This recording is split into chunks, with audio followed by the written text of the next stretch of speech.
direct d'une cuisine de Rosemont, Montréal, c'est ton podcast préféré, celui où je te fais faire de l'argent.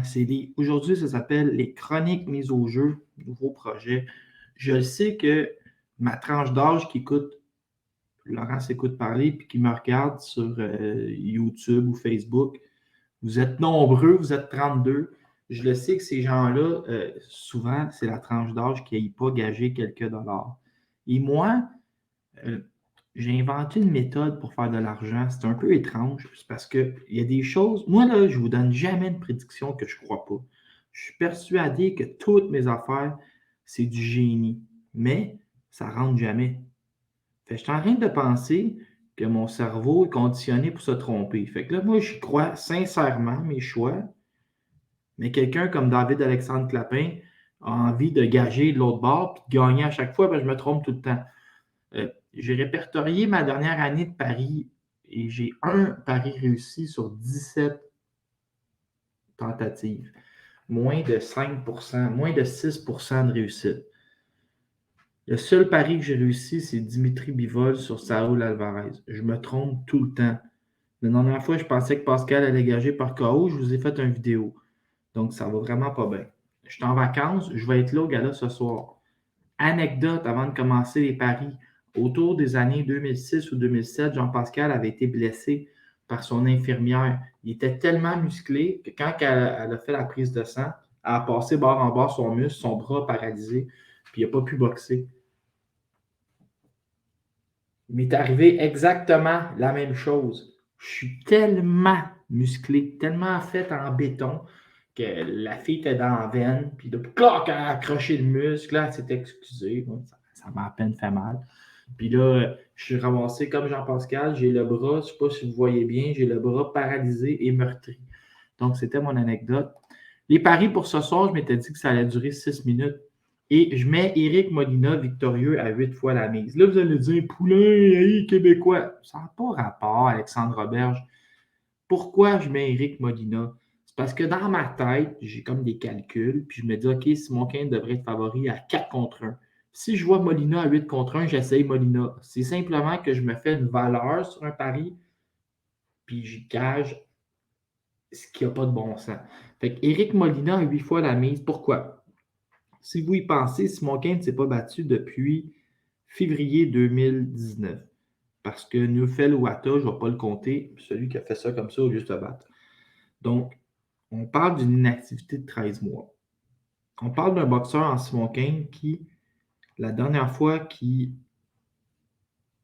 a boxé, affrontait Shandol Terrell Winters. Pour vous donner une idée, Winters pesait 37 livres de moins que Pascal, que Simon Kane. Écoute, Simon Kane est allé au tapis au 6e round. Il s'est fait frapper solidement. Personne ne pensait qu'il allait survivre à partir du 7e. C'est Shandol Terrell Winters. J'en veux pas à Shandol, mais il est 13-7. Il pèse 37 livres de moins que Simon. Il n'a pas remonté dans le ring. Okay? C'est un gars qui avait fait 2 rondes contre Alan Babic. Là, on amène un autre gars qui a fait 2 rondes contre Alan Babic. Voyez-vous mon cheminement? L'autre a fait 2 rondes contre Babic, s'est rendu au 9e contre Simon, l'a envoyé au tapis. Là, on amène un autre gars qui a fait 2 rondes contre Babic. Moi, je fais la même règle de 3. Ce gars-là va shaker, asseoir Éric Molina. Éric Molina, c'est celui, si vous en rappelez, en 2013, il va shaker les genoux de Deontay Wilder, va perdre au 9e et il va être le premier qui va mettre un doute. Wilder est 33-0 à l'époque. Il va shaker Wilder, va perdre au 9e. Il a mis un doute dans la tête des gens sur Wilder, c'est lui. Si t'es assez bon pour mettre un doute sur Wilder à 30 ans, t'es assez bon pour mettre un doute sur Simon Kane à 40. Donc, Éric Molina a des chances de l'emporter ce soir. Et le 8 fois la mise, je saute là-dessus comme un diable sur de l'eau bénite. Après ça, Steve Claggett est rendu à 1,80 fois la mise, OK? Il affronte un dénommé Lugo. Lugo est excellent, mais on est à la maison. C'est Steve Claggett qui lance un volume de coups élevé. Steve Claggett qui a été arrêté seulement une seule fois, mais quand il s'est fait arrêter, il n'était pas du tout dans. Il n'était pas dans sa division de poids. Il avait. Ben, oui, il était dans sa division de poids, mais on passe à. C'était en 2011, là. dans un pays que je ne connais même pas, okay, qui s'est fait arrêter. Combat qui avait pris à la dernière minute. C'est plus le même Steve Claggett. C'est un gars qui ne s'est jamais fait faire mal depuis ce temps-là, à ma connaissance. Il n'y aura pas de KO. Il affronte un dénommé Lugo. Puis Claggett ne swing pas tant que ça. Là, il y a 23 KO en 33 combats. Puis Raphaël Guzman Lugo est vraiment très bon. Fait que je vous dis, ça va finir très serré. 96-97 au juge pour Claggett. On remballe.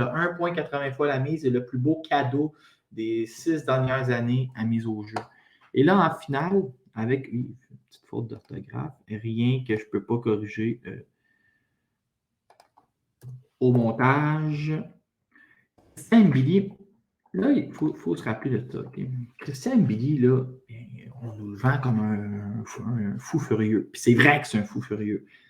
Mais il y a 20 KO en 23 combats. Mais ces KO, il les a obtenus en début de carrière, tout ça. Mais si on y pense, Abraham Juarez Ramirez, il va l'amener au 9e. Keandre Leatherwood, il va l'amener au 8e. Ronald Ellis au 10e et Von Alexander au 10e. Tous les noms que je viens de vous nommer ici, là, c'est des moins bons boxeurs. Contre Humbert Gutiérrez Ochoa aussi, il va aller au juge. Les gars que je viens de vous nommer là, sont tous moins bons que Carlos Gongora. Carlos Gongora, il ne s'est jamais fait ébranler. Il a été volé au juge contre. Il méritait un meilleur sort au juge contre Leron Richards. C'est un gars qui n'a jamais été ébranlé. C'est un gars qui vient de l'Équateur. C'est un gars qui mesure 5 pouces de plus que MBD. MBD va frapper assez fort pour le ralentir, mais il ne frappera jamais assez fort pour y faire mal. Ça, là, c'est certain que ça finit au juge. Et je crois pour MBD. Si vous pouvez parier, genre, ce combat ira au juge, puis qu'on vous donne une bonne cote, prenez-la. Mais c'est 3. Moi, là, puis là, vous allez dire, Poulain, tu te lances encore dans les prédictions, puis après ça, tu vas me faire perdre mon argent. Je crois que c'est certain que ce combat-là sera au juge. MBD contre Gongora. Si vous avez l'option, allez au juge, embarquez là-dessus, aucun danger. Je suis certain que Steve Claggett s'en va au juge. Puis je suis certain que Simon Kane, à un moment ou à un autre, va être en danger. Bon, oui, il pourrait l'emporter. Mais si vous êtes assez fou pour acheter mon idée de valeur, embarquez dans mon idée de Molina. Sinon, gagez sur Kane, puis ça prend 1000$, gagner 50$. Si vous mettez 20$ sur mon pari, vous gagnez 561,60$. Mais gagez ce que vous avez. Gagez ce que vous. Gagez pas par-dessus. Tu sais, moi, mettons, là, je suis loose, je n'ai pas touché à ma paye, j'ai 8$ dans mon pot de change, je vais gager 8$. Ton gagé, là, c'est pas un deuxième revenu et le jeu doit rester un jeu. Faites juste vous amuser avec ça. Merci, c'était ta chronique Paris. Le jeu doit rester un jeu.